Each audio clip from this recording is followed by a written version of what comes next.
All Three Beards Media podcasts originate from the Gravitate Co-working Studio, sponsored by Revelton Distilling Company.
Hey, welcome back to In the Side of the Storm, where we talk all things Cyclones. We are coming to you live from the Gravitate Co-working Studios, literally the Gravitate Co-working Studios, because all of us are remote today, and sponsored by our friends at Revelton Distillery out of Osceola, Iowa. I'm Dave Larson here with my Storm team partner and Cyclone great Marcus Pfizer.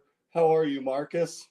I wish I was doing better, coming down a little bit with this virus that these kids are spreading around, but trying to stay pumped up on vitamin C and trying to kick this thing as soon as I can. Well, I'm here. We all got a little adrenaline kick tonight. A little bit. Watching the Cyclone, two Cyclone greats, Brock Purdy and David Montgomery with the 49ers and the Lions. The 49ers come out victorious. They are heading to the Super Bowl to face off against the Kansas City Chiefs. And I think outside of Kansas City, if you're a Cyclone fan, you're probably going to be cheering for the 49ers. Absolutely. It was hard to watch, David and Brock go against each other, but it was a phenomenal game. I think that's the game we expected from the Ravens and the Chiefs, and didn't necessarily get it that way. But to see this game, play out that way, to be so close, it was very exciting. Well, and didn't start off that way. The Brock had an interception early on, and the Lions actually scored on the first possession. Dave Montgomery scored a touchdown of his own, and we thought at halftime 24-7. It was not looking so good. So I'm going to turn this hat around in honor of Colin Cowherd, who seemed to think that Brock Purdy wasn't a Super Bowl quality quarterback. I think we now know that he is a Super Bowl quarterback. Chris Shipley, how are you today, my friend? Man, that was amazing. I never in my wildest dreams would I have thought that we would see a story like that. Although I will continue to tout that when he got drafted, my first tweet was that he would be starting by the middle of his first season, because I just figured he was going to fit in so good to Shanahan's offense. But listen, let's just put to bed that whole game manager bullshit, because the dude was down 17 points. He led that team back. He scrambled. He ran. He made plays. They wouldn't have won that game without Brock Purdy. And he made some tough, difficult throws. There was a couple that touchdown toss that put him up to Brandon Ayuk. That was a tight window that he had to throw into. You're right. System quarterback does not make that throw. Nope. System quarterback does not lead his team from a 24-7 halftime deficit to then propel his team into the Super Bowl. So, of course, we're all homers here for Brock Purdy and everything Cyclones. We certainly wish that on the losing end, Dave Montgomery didn't have to be on the losing end. But right now, we're all full steam ahead with the 49ers in the Super Bowl. Yeah, that whole game manager, it's so ridiculous to even think about or talk about. First of all, he's the quarterback. And the quarterback is like the point guard of basketball. He's supposed to manage the game. He's supposed to manage the situation that he's in. I guess you just want him to drop back and just sling dingers no matter where they're going to go. Like, that's his job, to manage the game. And he managed to get his team to the Super Bowl. and I shut the hell up. Well, let's compare that to the earlier game with the Ravens, and Lamar Jackson seemed to really struggle. And Yeah, we're talking, he was the leading contender for the MVP. And, I think that if they gave the season or they gave the award out at the end of the year, you have to look at Brock Purdy. You have to look at Christian McCaffrey. But Brock Purdy, the way that he led his team back in these last two games, both against the Packers, we got to remember he led them on a game-winning drive against the Packers as well. And then here they were down 24-7 against a really good Detroit Lions team, and they came out ahead. System quarterback or not, Brock Purdy deserves to be in the NFL. I love it. Ward managed to make elite plays with his feet. Goddamn right. That's right. Listen, even RG3, RG3, who I can't say that I was a big fan of, before, but he's touting Brock. I mean, he is 100% on Brock. Brock Purdy is not a game manager. He's always been special. Program changer at Perry High School, program changer at Iowa State. He's not sneaky athletic. He is athletic. He's proven he can change the game. 21-5 as an NFL starter. Right, and like this is his first season really starting a whole season, and right, he had some ups and downs to go through. He had to really go through the whole entire league and feel how it was going to be, mid-season, hitting a little wall, bodies banged up and things like that. But once we got to the meat of the season, you get a bye, weekends start to be a little bit longer than it was before. He has proven what you should do as a starting quarterback, and it doesn't matter how he got them there. They're there, and they're one game away from winning it all. Well, let's remember they were in the NFC Championship game last year too against the Eagles, and if it weren't for that injury to his elbow, they might have been. This may be their second consecutive Super Bowl. Yeah, I agree. Crazy. And the hype for this next 2 weeks is going to be crazy. I mean, you've got some serious narrative going into this game, obviously with Travis Kelce and Taylor Swift, Mahomes 4 Super Bowls out of the last 6 years, and Brock Purdy and Mr. Irrelevant.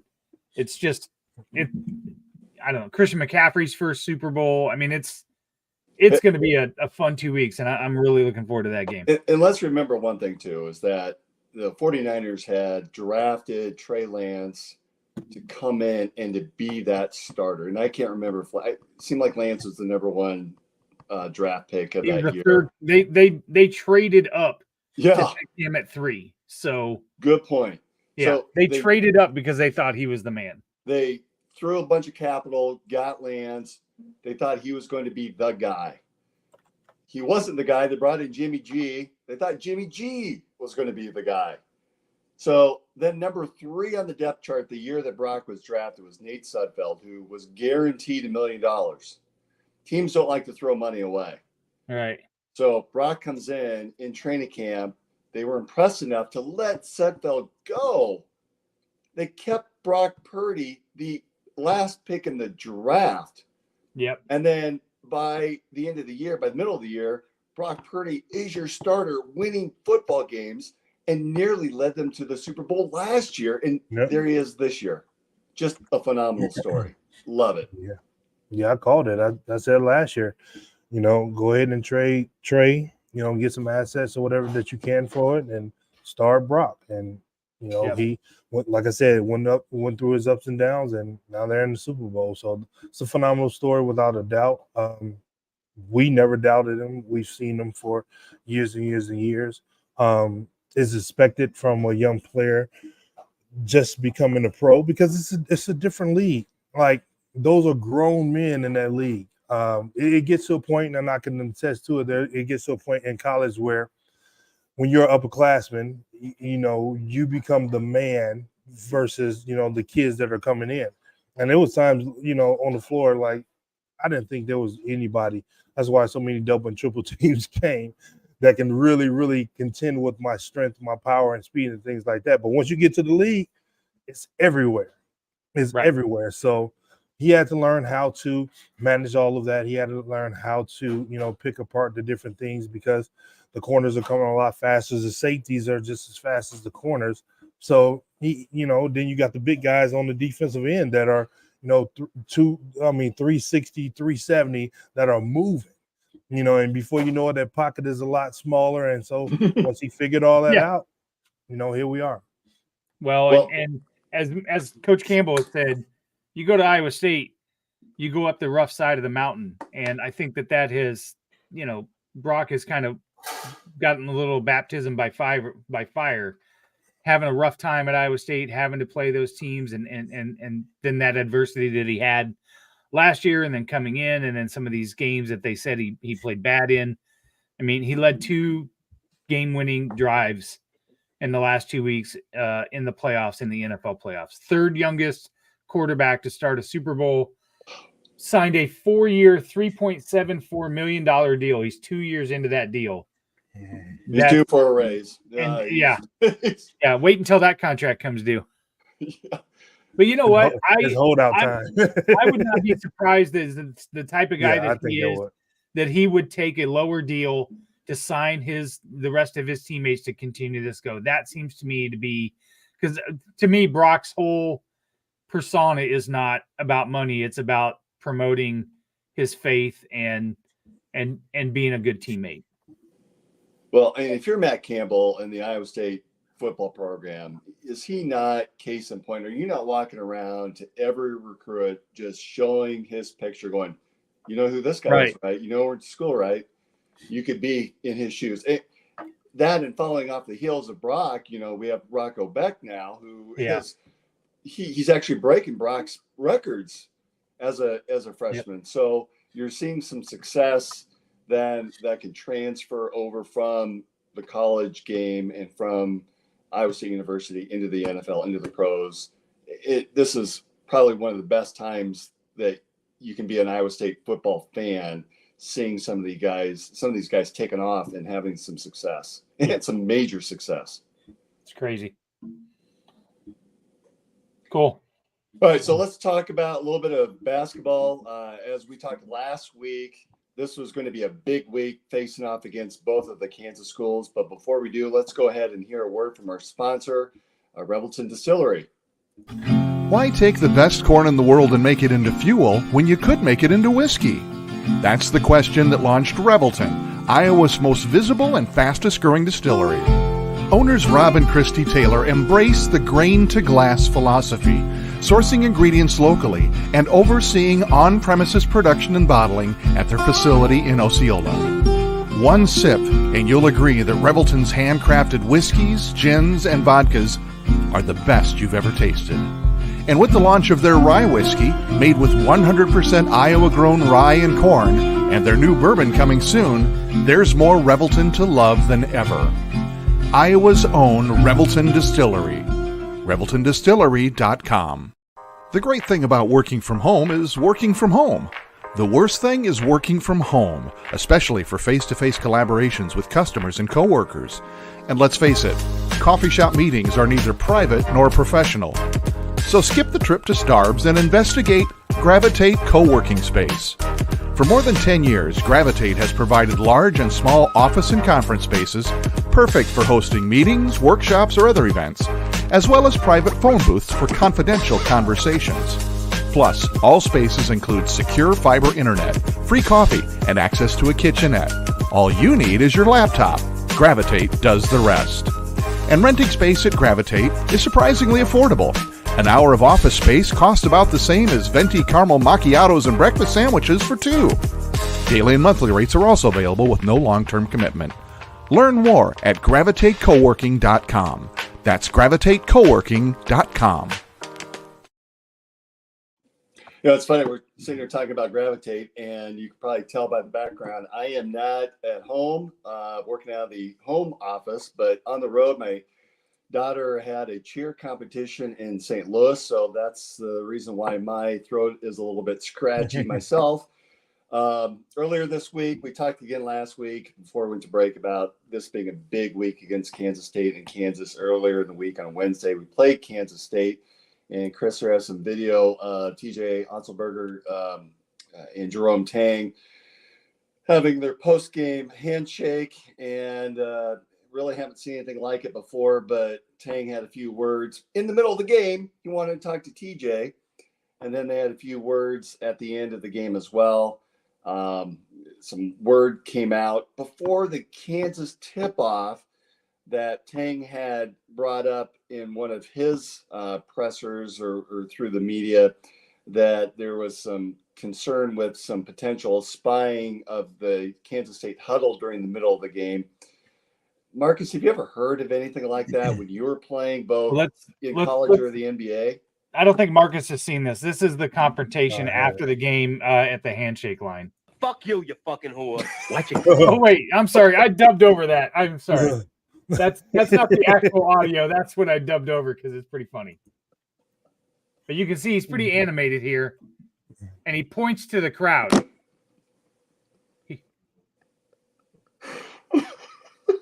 So, yeah, he points to the crowd. Yeah, that was my edited video that I had where I dubbed some Sopranos over it. But anyways, kids, earmuffs at home, kids. Right. So, but here's the problem with this, right? After this in the post-game press conference, they asked TJ about it, and they asked Lang about it, and both of them said, "You know what? We had our discussion afterwards. It's over. It's moved on." It was nothing, right? Well, then Tang's sister started tweeting stuff out that, making rumors that there were racial overtones that were shouted out, and people were throwing stuff. And then it went out that Iowa State managers were taping their huddle and things like that. Obviously, K-State and the coaches leaked that. They had to have. That wouldn't have came from Iowa State. Iowa State wouldn't say anything like that. So then Sports Illustrated picked it up, ran a story, and then that kind of ran before the Kansas game. And then why don't you guys talk about it, and I'll see if I can find TJ's response. So just a little wrap then. Kansas, we were up by 12 at halftime against Kansas State. Kansas State did come back, had me really nervous, but Cyclones ended up pulling that out. Milan Momcilovic had 19 points. Curtis Jones had another solid performance with 18 points. Keyshawn Gilbert had 15 points and 13 rebounds. Boy, he's been really picking it up this last week, really since Taman's injury last week. He's been a different player.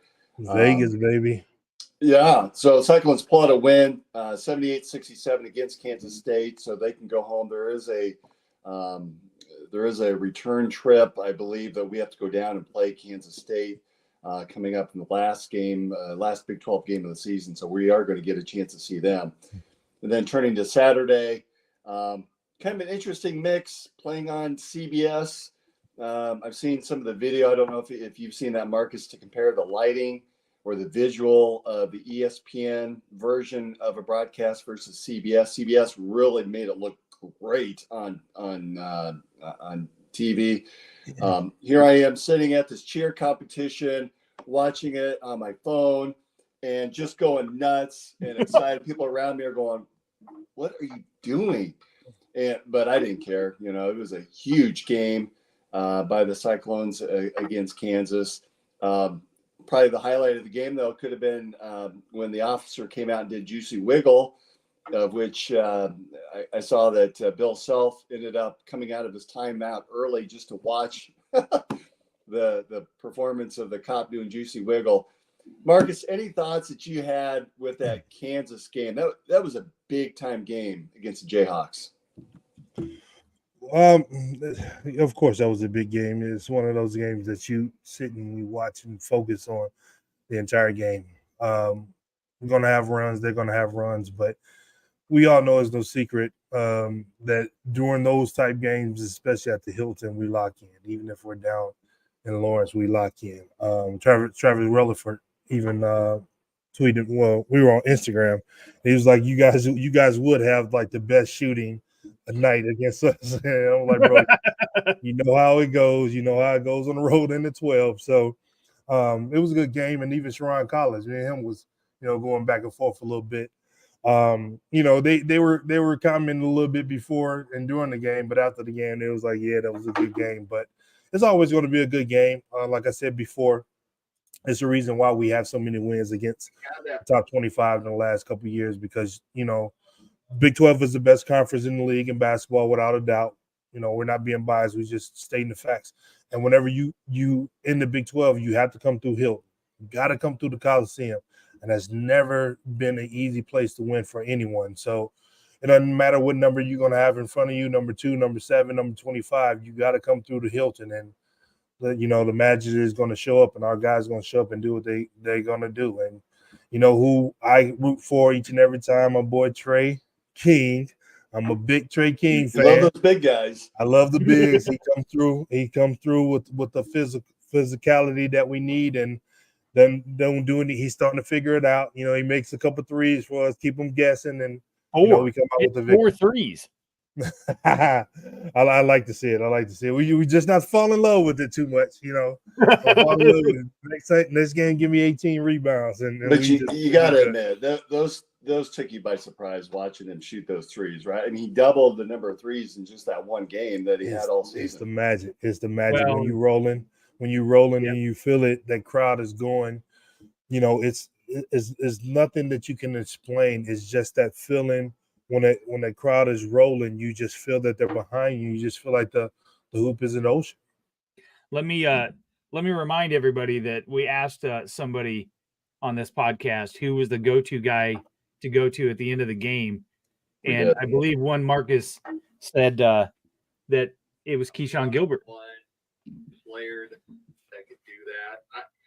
I don't know that we do necessarily. I think we've got a bunch of teams that can, or a bunch of players that can score. I don't know that we have that go-to assassin. I trust Taman Lipsey with the ball to get it to somebody. I just don't know that who that person is that you give it to at the top of the key that will score from a consistent standpoint.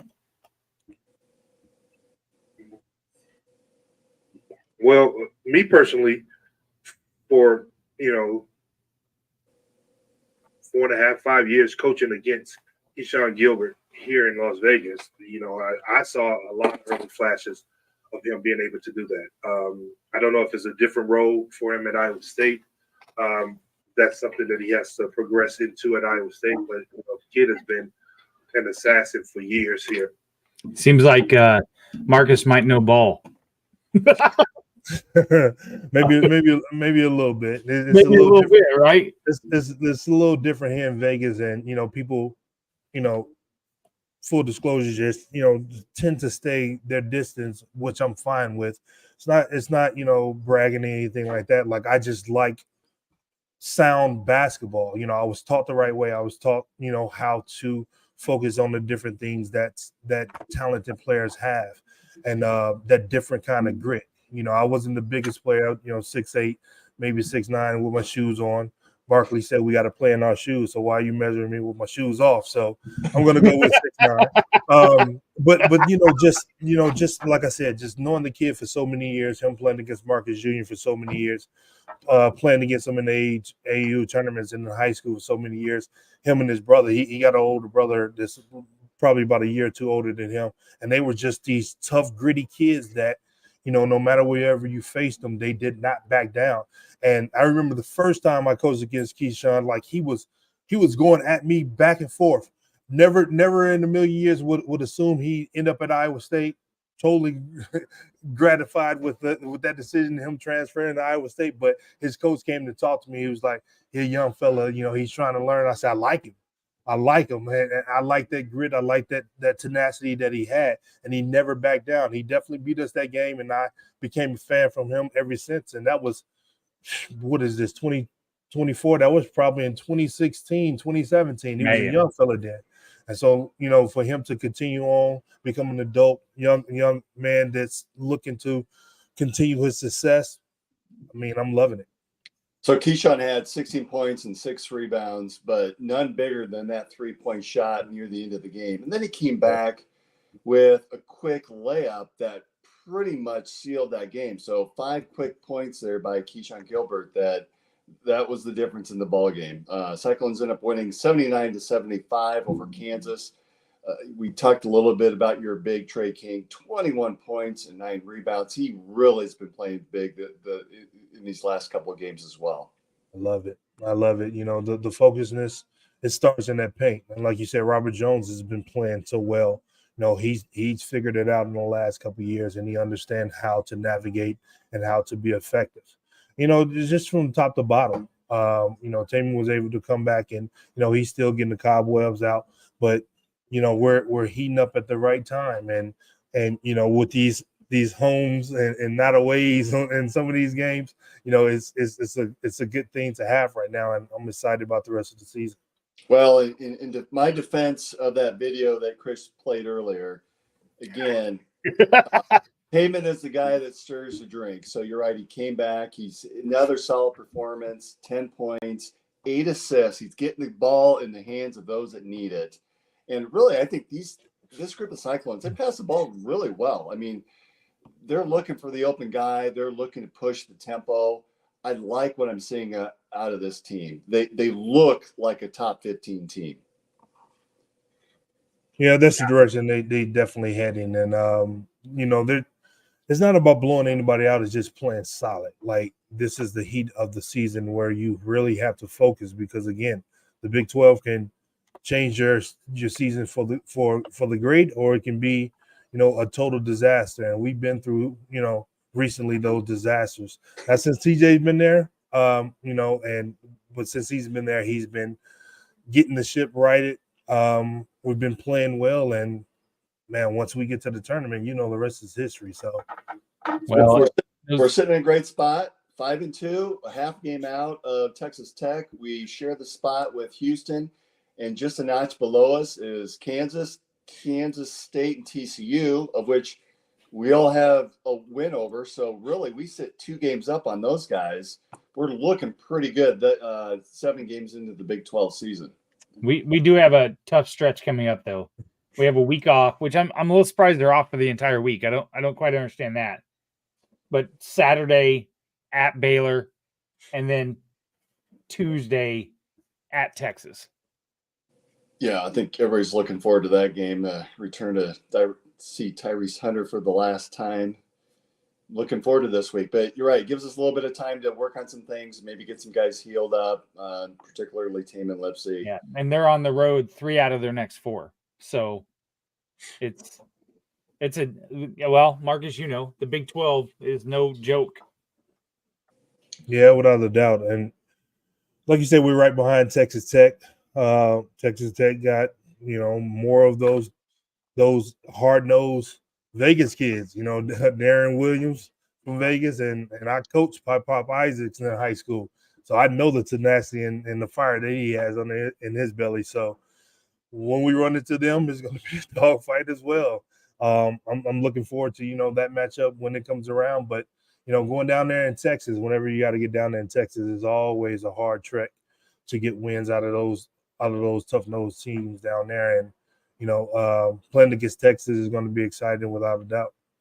Well, and Curtis Jones, again, another solid performance with 15 points, looking good. You know, Marcus, you made a good point earlier. I'd like to hear more information on that. The impact that Hilton Coliseum has on those players, both as a Cyclone and as an opponent. Share with us how the impact that arena has and the crowd has on you and the opponents that you're playing against. Well, I mean, I've spoken to players, you know, opposing players, and they say, man, we hate playing up there in the Hilton. And I said, well, you know, we love it. You know, we don't see what you're saying, but you know, we know before, you know, tip off, run out, the crowd is going to be packed. It's going to be rocking. It's going to be something like you've never seen before, because, you know, the fan base at Iowa State University and the names is just phenomenal. You know, they pack the house to make you feel, you know, wanted, and you feel that sense of pride of wanting it to be better for them. You know, that was probably the number 2 thing for me, being better for the crowd. The first thing was, you know, being better men's basketball team because of how good Coach Finley had the women's team. So that was my first goal, being as good as they were. And the second goal was to, make the crowd proud, and everything fed into that. And, we were able to have some success. But, once the crowd is behind you, you think if you're up, they're loud. You get down and make a little run, make 2 or 3 shots, it gets really, really loud in that place. And you feed off that energy, and, the hoop becomes a total ocean. Well, so my son was in attendance at that game, the whiteout. That looked really cool on TV. It does. That looked sharp. Did they have any of those games when you were a player, either a Cardinal Rules game or a Golden Rules game? That was about 75 years ago. They wasn't doing the whiteouts, the gold outs, and anything like that. It was probably too white outside if people had on coats. So no, we never did anything like that. No, but you had those awesome yellow uniforms. Yeah, those were awesome. Well, it's been a big week. They beat Kansas State, beat Kansas. Brock goes to the Super Bowl. Yep. Tyrese Halliburton gets named an all-star starter for the Eastern Conference. That's just crazy to me. Probably the two best players, or the two most popular players right now in the NFL and the NBA, are Cyclones. And those two were sitting in a class together as freshmen. That's how they got to know each other. It wasn't through playing fields or basketball court or hanging out at Lead. They just met in class like everybody else does. Yep. All right, so I think we're going to put a bow on this one. This has been a great week, as Chris said. The men are off until Saturday. I'll be honest, I haven't seen much of the women. I caught a little bit of their game yesterday against West Virginia. It turned out to be a loss. I can't tell you exactly what their schedule is for this week, but tune in to more Cyclone Athletics Saturday coming up. We've got a game. Women, check their schedule out. We've got no more women NFL play on Wednesday. Until Super Bowl in 2 weeks. Women are on Wednesday night. Oklahoma State Wednesday night. Oklahoma State at Hilton, and then they go to Central Florida on Saturday. Ooh. So get up to Hilton this week if you can. If you're living down in the Florida area, make sure you visit Orlando and stop by to watch our women take on the Central Florida, whatever they are. And that's another edition of In the Side of the Storm. Everybody take care. It's been great seeing you, and we'll see you next week for In the Side of the Storm. Stay healthy. Go Cyclones.